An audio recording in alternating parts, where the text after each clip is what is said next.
The Fighting Nerds, are they all hype? They got to the top contenders, and they didn't get it done. Baralio just lost to Imavov, who's ranked like 1 or 2. Ian Gary beat Carlos Prates, he's number 6 in the world. And Benoit Saint-Denis is in the top 12 in the world, and he just beat Mauricio Ufi. John Silva fights at Noche UFC. He gets beat by Diego Lopez. What this proves, though, is reality versus perception. They just have to win the big ones, because if Carvalho would have won that fight last weekend, the Fighting Nerds become the Fighting Frauds overnight. And this is all because Caio and because Rufi went down on the same card. The Fighting Nerds had some crazy record. Daniel Cormier said that they had won 28 straight fights. I think that Daniel misspoke. I don't think it was that many. I thought it was in the teens, and then they had the one loss. And what Daniel said this morning when I spoke to him, that they had won 28 fights. So at least we can agree they won a whole bunch of fights and they did a really good job. But in the process of that, much like Jack Johnson, eventually that brings attention. The Fighting Nerds were once looked at as the next wave of Brazilian talent, a tight unit of rising athletes who were storming through the UFC ranks together. They carried a reputation for boldness, youth, and high-energy styles that fans connected with right away. But in the past stretch of events, the team has been forced to face a harsh reality. A series of losses has slowed their rise and placed a spotlight on whether the hype around them was premature. The slide began with Carlos Prates, who entered his fight carrying strong momentum and the hopes of pushing the Fighting Nerds brand higher. Instead, he ran into an opponent who shut him down. Prates struggled to find his rhythm, and the sharpness that had defined his earlier outings was missing. The defeat was not only damaging to his own record, but also set the tone for what would become a difficult period for his camp.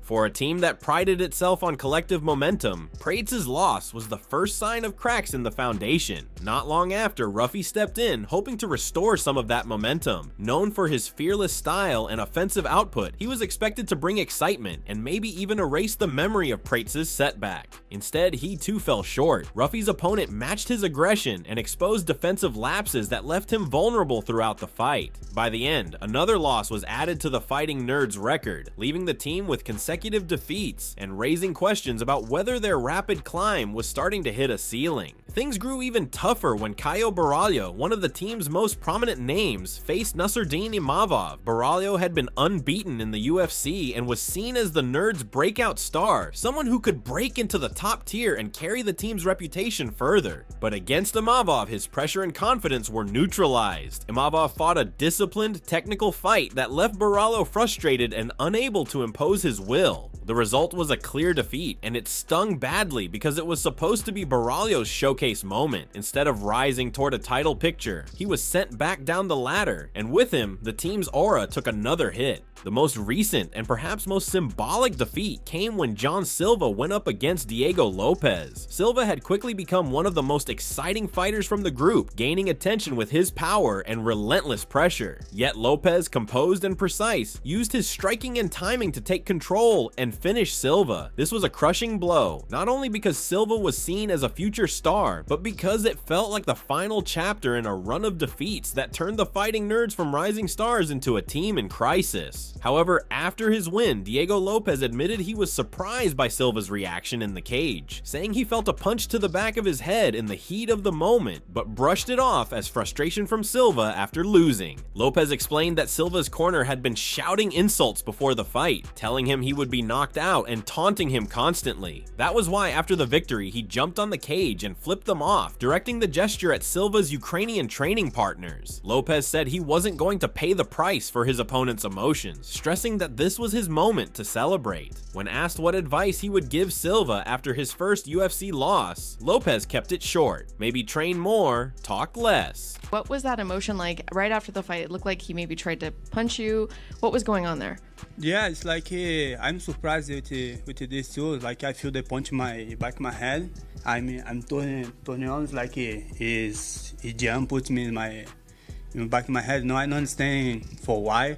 But it's okay. This is maybe the emotion, no, this time, because this guy is a little bit hungry because this lost the fight, no. But it's okay. I feel good now. This is my moment. Like the people know como que não vão apagar o brilho de minha vitória. I'm not going to pay for the price for my victory. I'm not going to pay that price for the victory. You jumped up on the cage, you were flipping off some people. What was that about? This is your training partners, no? It's like before I entered in the octagon, the coachman put the vaccine in my face. Your partner, your training partner talk a lot. It's like, oh, you died today. This guy kill you. You suck. Sorry, guys. You sucks. This guy knock you out. Like talk a lot of bad words, you know. Yeah, after this, okay, it's okay, you know. But after I finish the fight, I go to face your training partners. Sorry, I show my things for these guys. What advice would you give him now that he suffered his first loss in the UFC? ¿Qué consejo le darías a él ahora que ya perdió su primer pelea en UFC? I don't know. Maybe train more. Talk less, train more. However, MMA pros were expecting Silva to lose against Lopez. Heavyweight Curtis Blaydes sided with Diego Lopez in the matchup, pointing to his longer reach as a key factor. He said both men like to push forward and fight at a fast pace, which made a finish likely since their offensive styles could create openings. In Blaydes' view, if the fight turned into heavy exchanges, Gene Silva was the one more likely to get clipped. I'll go with Diego because he's longer. They both like to scrap. It's going to be a war, but in this one, I can see I might get a finish just because they're so offensively aggressive, and they're all right with not being as tight on their defense. I think someone's going to get caught just in this exchange, and I think it'll be Silva. All were expected to lose except for Caio Baralho. Before the fight, Israel Adesanya broke down the matchup by giving the stand-up edge to Caio Baralho, praising his southpaw positioning, sharp footwork, rear side attacks, body kicks, and feints, while noting that Nasruddin Imavov's timing and shovel right hand could be dangerous if Caio gets careless late. Despite calling it a well-matched fight and acknowledging Imavov's home advantage in France, Adesanya predicted Baralho would take the win by decision. Stand-up wise, I'll give the edge to Caio. I like the way he strikes. I like the way he positions himself as a southpaw. He's always got his foot in the right place. He attacks well with the red side attacks, the left hand, the left leg. So you just have to keep the same energy. Body kicks, good feints from Caio as well. Imavov, he has great timing, like when to attack. If he can catch Caio while Caio is either being lackadaisical later in the fight, or if he can catch Caio like he caught me while he's shifting, or while he's coming in. Because Imavov has this one where he ducks his head down and then just like shoots the right hand like a shovel punch. I'll pick Caio for this fight. It's a well-matched fight, like I said, but I think it'll be edged out by Caio. They're fighting in France as well. Ooh, home court advantage. I don't know how that's going to play with Nasruddin, but I don't think it's going to be an impact on them negatively or positively. Yeah, I'm going to go Caio in this fight, and I'm going to go decision. Michael Bisping shared his view after the bout, saying that the performance didn't really do enough in his opinion. He explained that according to the unofficial striking numbers, Mahalo appeared to be leading through the first 2/3 of the contest, which surprised him. Bisping added that it looked like Imavov was landing far more effective shots, making the stats difficult for him to understand. Ohio didn't really do enough, in my humble opinion. Ohio clearly was landing shots because the first 2/3 of the fight, on the unofficial striking numbers, Bahia was beating him, which I can't understand. It looked like Imavov was landing way more shots. Gilbert Burns shared a totally different perspective before the fight. He said he expected Nasruddin Imavov versus Caio Baralho to be a boring fight since both are counter-strikers. He noted that in pure striking, the edge was close, while Baralho had solid takedowns but could also be taken down himself. Burns predicted Caio would likely win by decision if he mixed things up, but warned that if he didn't, he could get caught. Overall, he called it a very even 50-50 matchup. Imavov versus Caio Baralho. I think it's going to be a boring fight. 100%. Why? They're both counter strikers. Who do you think has the advantage in pure striking? Imavov. What about wrestling? I think Caio.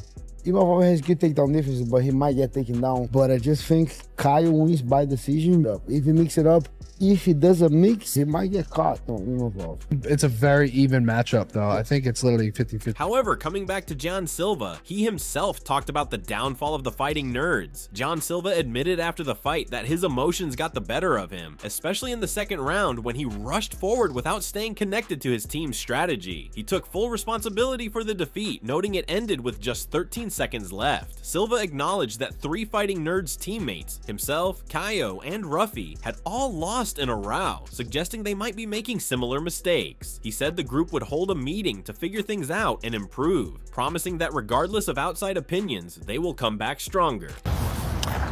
Fala raça, olha só isso aqui. Corte aqui, no olho. Bom, infelizmente ontem a emoção foi mais alta.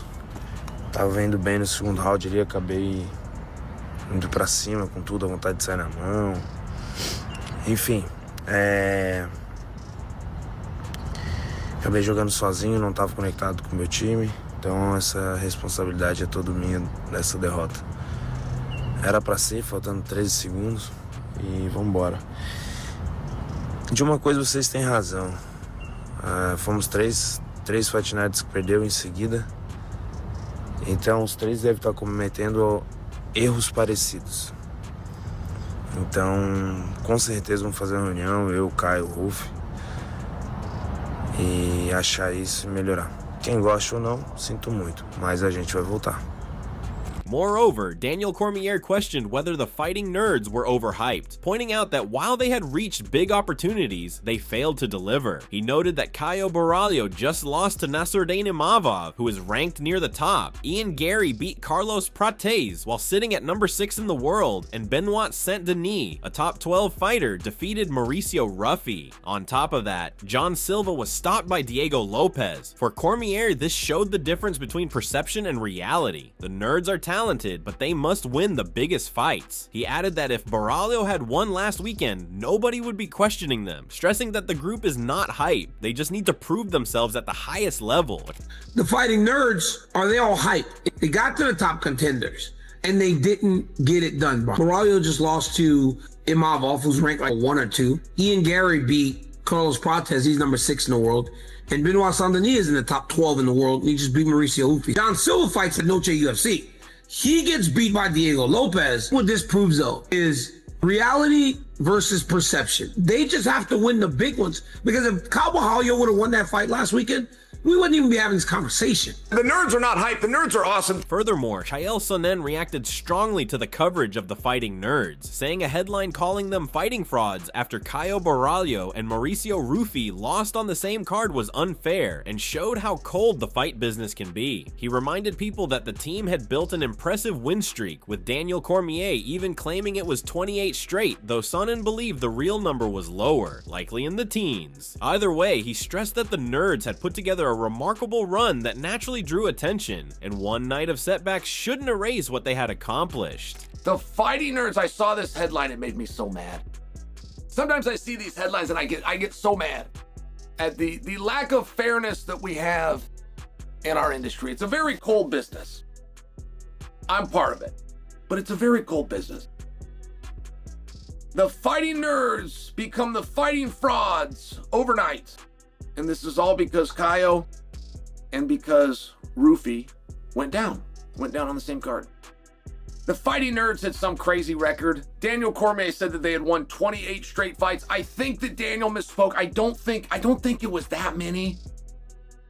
I thought it was in the teens, and then they had the one loss. And what Daniel said this morning when I spoke to him, that they had won 28 fights. So at least we can agree they won a whole bunch of fights and they did a really good job. But in the process of that, much like Jack Johnson, eventually that brings attention.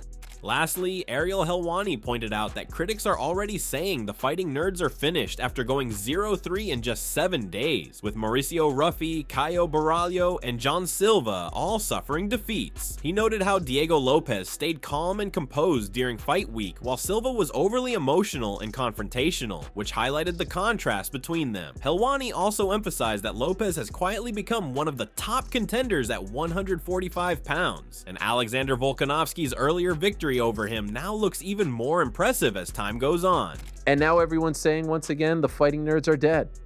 That's now 0-3 in the span of 7 days. Mauricio Ruffy, Caio Baralho, John Silva, all losing. Lopez kept it pretty cool, calm, and collected throughout the week. Silva was very emotional, picking fights left and right. And Lopez has really turned into one of the best fighters at 145. That win by Volk over him has aged really, really well. And so now things have gotten really interesting at 145 pounds. That's it for today's video. So what are your thoughts on this? What do you think about their downfall? We would love to hear your thoughts on this. So share your thoughts in the comment section and make sure to subscribe and like if you enjoyed the video. Also check out our other videos on the screen right now.